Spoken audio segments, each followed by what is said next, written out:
Tahun 2022 datang begitu cepat, tidak terasa kita sudah melewati tahun 2021. Begitupun dengan perkembangan dunia audio yang begitu cepat di tahun 2021. Kita harap bersama di tahun 2022 semua hal menjadi lebih baik tentunya. Agar kita bisa kilaf-kilaf kembali.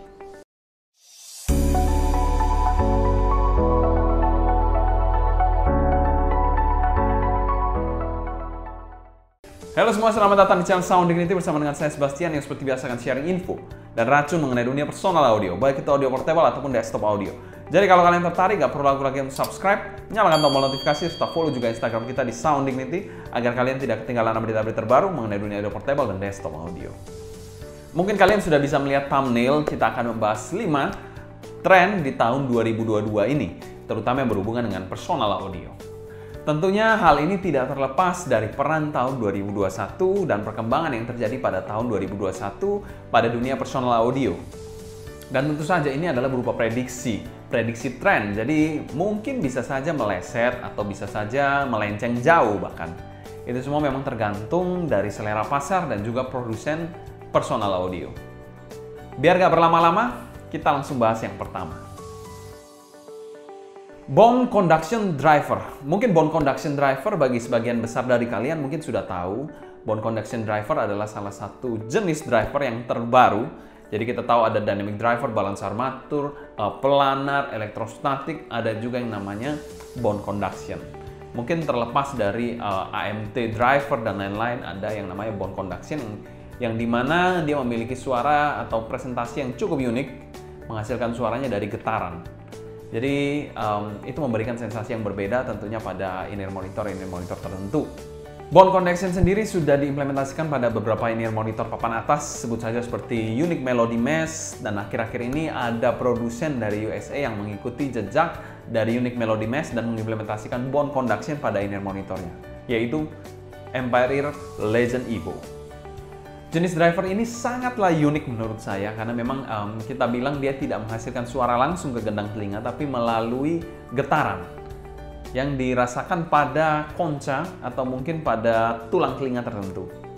Kita prediksi penggunaan bone conduction ini akan semakin luas pada in-ear monitor high-end di tahun 2022. Dan seperti yang kita tahu, implementasinya lama-kelamaan akan menjadi semakin affordable untuk diimplementasikan pada mungkin mid-low end atau mid-end in-ear monitor, dimana kita tahu hal itu seperti halnya planar atau elektrostatik yang zaman dulu kalau kita tahu hanya diimplementasikan pada in-ear monitor papan atas atau high-end, namun sekarang implementasinya sudah meluas. Begitupun dengan bone conduction yang implementasi inovasi awalnya biasanya dimulai dari in-ear monitor high-end dan lama-kelamaan akan turun kepada in-ear monitor yang lebih affordable.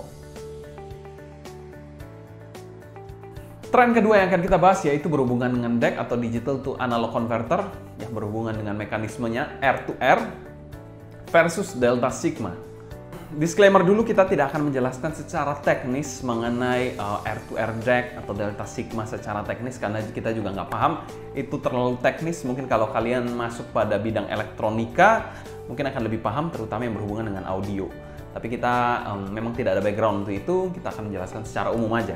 Jadi secara singkat, secara sederhana, DAC itu ada beberapa mekanisme, salah satunya yaitu R2R dan juga Delta Sigma. Delta Sigma ini digunakan pada perangkat-perangkat audio di tahun mungkin 2010-an sekian, itu sudah Delta Sigma semua. Dimana sebelum Delta Sigma diimplementasikan, banyak produk-produk DAC yang menggunakan mekanisme R2R. R2R sendiri merupakan implementasi DAC yang memang cukup jadul. Kalau kita tahu sekarang ini memang didominasi mungkin sebagian besar ya oleh Delta Sigma mechanism. Di mana R2R ini dihidupkan kembali, mungkin yang saya tahu ya, ini yang saya tahu sekali lagi oleh HiFiMan. HiFiMan membuat player R2R dan lama-kelamaan Kain mengikuti. Dan beberapa produk-produk yang akhir-akhir ini keluar menggunakan mekanisme R2R. Di mana R2R itu menggunakan susunan resistor-resistor untuk mencapai output tertentu. Sebenarnya kalau kita bilang implementasi R2R itu lebih sulit dibandingkan Delta Sigma. Itu kenapa Delta Sigma digunakan oleh banyak perangkat audio di zaman now ini. Dimana R2R itu implementasinya sulit, mungkin makan tempat juga, jadi memang ditinggalkan. Tapi akhir-akhir ini R2R menjadi bangkit kembali, seperti halnya TubeM dan Solid State. TubeM masih memiliki fans tertentu. Diklaim output suara dari R2R ini akan lebih realistik dan natural, yang tentunya memberikan pengalaman berbeda bagi kalian pencinta musik. Sebenarnya hal itu adalah klaim teknis dari penggunaan atau implementasi R2R sebenarnya. Tapi sederhananya, kalau saya simpulkan, R2R itu adalah salah satu mekanisme DAC yang memberikan rasa atau flavor yang berbeda kepada kalian pencinta musik atau audio lovers kalian. Dan prediksi kita, R2R akan menjadi marketing yang cukup menarik di tahun 2022 ini. Tren ketiga di tahun 2022, Portable DAC-M Madness. DAC-M Portable akhir-akhir ini sangatlah menjamur. Mungkin dominasinya akan mengalahkan dominasi portable audio atau DAP yang kita kenal. Hal itu dimulai dengan kemunculan DAC-M atau USB dongle M atau USB dongle DAC-M yang colok langsung ke HP dan memberikan kesan lebih simple, praktis, dan sangat-sangat portable. Apalagi kita tahu layanan-layanan musik sekarang ini sudah mendukung high-res audio untuk melakukan streaming. Di mana streaming akan memudahkan kalian untuk mendengarkan musik dimanapun dan kapanpun, karena sekarang kita tidak mungkin terlepas dari namanya handphone kan. Portable DAC-M pun harganya makin lama makin merangkak naik. Kalau kita lihat produk-produk baru seperti Cayin RU6 ataupun Loto Pau S2 ataupun kita bilang Evigo Blue, harganya wow, sudah mendekati DAP mid-end. Sudah mendekati harga DAP mid-end dan mungkin lama-lama akan mengeluarkan produk-produk portable DAC-M dengan harga mungkin setara DAP high-end. Kita tunggu aja. Perkembangan portable DAC-M pun persaingannya makin ketat. Kita lihat Cayin mengeluarkan RU6 di mana dia menggunakan implementasi DAC R2R, itu sangatlah menarik tentunya. Ataupun Loto yang menggunakan portable DAC-M yang sangat advance di mana bisa melakukan EQ langsung di situ. Very advance intinya. Jadi prediksi kita di tahun 2022 portable DAC-M akan menjadi primadona tentunya dan mungkin akan menggerus pasar dari digital audio player. Prediksi tren keempat kita yaitu Harman Tuning dan DF Neutral Tuning. Harman Tuning dan DF Neutral Tuning merupakan target frekuensi respon yang memang dikejar oleh beberapa in-ear monitor dari brand-brand ternama. Sebut saja seperti Moondrop, ada juga sebut saja seperti Tangjim, ada juga Etymotic. Mereka menggunakan target yaitu DF neutral ataupun Harman.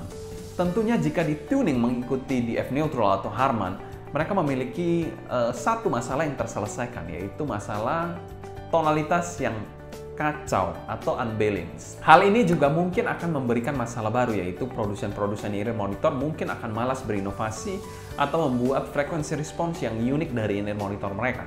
Dan prediksi kami implementasi Harman atau target-target tertentu itu akan populer di tahun 2022. Brand baru yang baru keluar seperti Soft Ears itu juga mengarah kepada target-target tertentu. Dan mungkin beberapa produsen-produsen besar juga akan mengeluarkan produk-produk dengan target yang populer, sebut saja seperti Harman atau DF. Transportable DAC-M ataupun Transportable M. Transportable DAC-M ini mungkin akan populer di tahun 2022 ini, walaupun pasarnya niche banget. Tapi produk ini adalah produk inovasi yang baru, di mana akan menarik perhatian para veteran atau pencinta headphone. Sebut saja seperti iBasso yang sudah mengeluarkan DX220 Max, mana itu bentuknya bulky banget dan tentunya tidak bisa dimasukkan kantong. Lalu ada juga DX300 Max, itu juga inovasi terbaru, termutakhir dari iBasso. Mereka mengimplementasikan segala kebaikan dari DX300, sebuah DAP, menjadi sebuah transportable digital audio player atau DAC-M. Adapun produk dari Astel & Kern, yaitu produsen Korea yang mengeluarkan Acro CA1000, di mana itu merupakan produk transportable DAC-M terbaru dari Astel & Kern. Ada juga Cayin yang mengeluarkan Cayin C9. Itu juga produk yang fenomenal banget. Walaupun pasarnya sekali lagi cukup niche, tapi itu salah satu ceruk pasar yang memang sangat potensial. Walaupun harganya selangit, tapi tetap aja ada yang beli kan. Kedepannya para pencinta headphone tentunya akan dimanjakan dengan tren ini dan mempermudah mobilitas mereka untuk mendengarkan musik dimanapun tanpa kebingungan dengan power atau bagaimana cara mengedrive headphone mereka. Dan menurut kami ini adalah tren yang menarik di tahun 2022. Single driver in-ear monitor. Bro, lu bilang 5, ini kan udah 6. Oke, yang keenam ini adalah bonus tren yang kita berikan kepada kalian. Jadi, single driver in-ear monitor masih akan populer di tahun 2022. Sebut saja seperti single dynamic driver ataupun single planar driver seperti Timeless. Tentunya akan diikuti beberapa produsen China atau Chi-Fi mungkin akan mengikuti jejak dari single dynamic ataupun single planar driver. AM dengan single driver tentunya akan memiliki satu masalah yang terselesaikan, yaitu koherensi driver. Dan tentunya akan berbiaya ringan karena R&D-nya masalah crossover tidak akan bermasalah. Selain itu juga masalah koherensi juga tidak akan bermasalah dan memastikan tuningan dari satu driver akan lebih mudah daripada mentuning multi driver. Sehingga biaya yang dikeluarkan dalam proses produksi, proses R&D akan jauh berkurang. Dan ini menurut kami masih menjadi tren yang menarik di tahun 2022. Beberapa produsen yang setia dengan single dynamic driver, sebut saja seperti Akustun ataupun Dita Audio itu sangat konsisten membuat single dynamic driver. Dan beberapa line up dari produk-produk seperti Tangjim ataupun kita bilang Moondrop juga cukup konsisten melanjutkan legacy single dynamic driver mereka.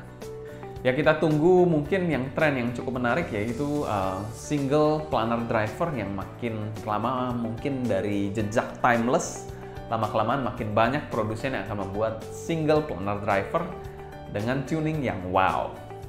Ya, kita tunggulah di tahun 2022 dengan kejutan-kejutannya. Tren tentunya akan membuat pasar bergairah, baik itu perubahan yang baik ataupun sekedar marketing gimmick.